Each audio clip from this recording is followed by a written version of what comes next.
सद्गुरु के सानिध्य में, सद्गुरु के सानिध्य में, सद्गुरु के सानिध्य में, समर्पण के संस्कार में आ जाती है जब कोई आत्मा, तो घट जाएगी उसके जीवन में अनुभूतियाँ।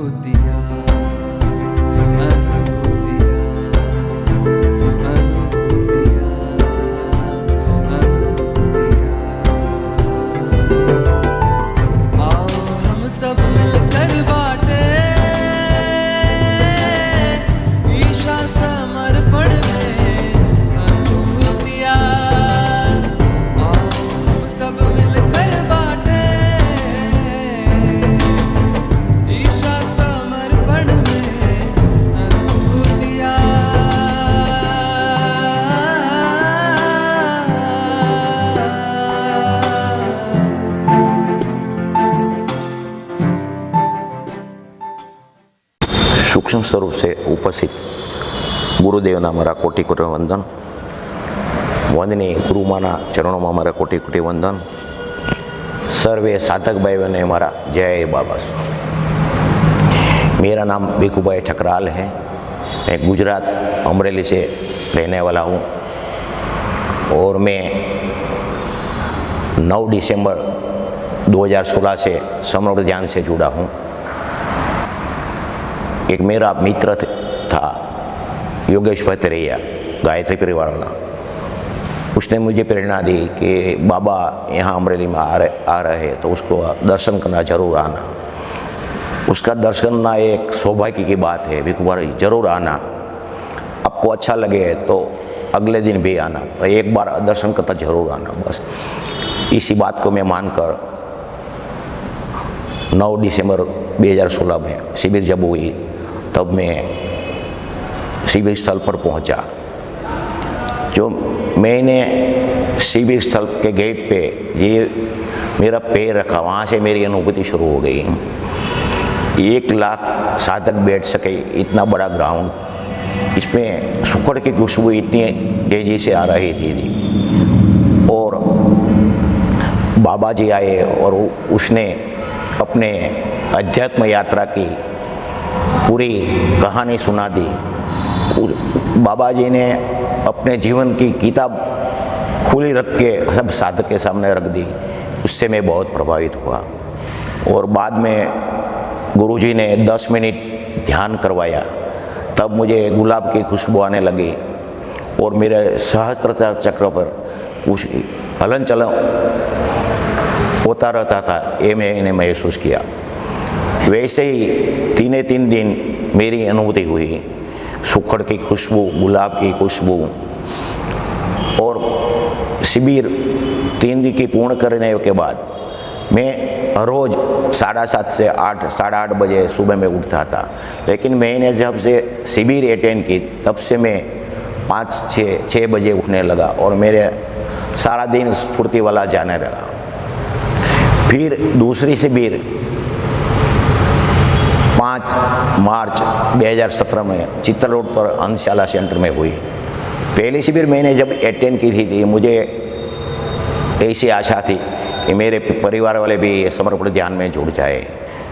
और 2017 में जब शिविर हुई तो मेरे परिवार वाले एक मेंबर भी आए नहीं, तो मुझे थोड़ा दुख रहता था। और शिविर में मैं जब बैठता था तो मेरे पूरे शरीर में से एक नीलगिरी की खुशबू आती थी और सारे शरीर में वाइब्रेशन आता था। और सब शिविर पूरी हुई 12 तारीख को और 14 तारीख को मैं मेरे घर पे ध्यान पे बैठा था। कई बाबा ने मार्गदर्शन मुझे दिया, क्या तुम पड़ोसी के बोलते हो कि शिविर में जरूर आना, और वो नहीं आते शिविर में तो तुमको दुख कितना लगता है। तो वैसा ही रखो ने कि तुमने अपने परिवार को नहीं, एक पड़ोसी को आमंत्रित दिया है, उसका समय आते वो शिविर करेगा और तुम अपने आत्मस्वरूप में जियो ने और दूसरे के जीवन में क्यों दखल देते हो। बस उसको बता देना ये राइट है, रॉन्ग है, बाद में वो उसको अच्छा लगे वो करे। ये मेरा बिजनेस भगवान की अगरबत्ती और भगवान का पूजा सामग्री का हमारा बिजनेस है। तो मैं 4-6 मास से कुछ धूप बनाने की इच्छा रखता था। तो उसमें कहीं कौन सी खुशबू बनानी है वो मुझे मालूम था, पर कौन सा मटेरियल उसमें यूज करना है वो मुझे मालूम नहीं था।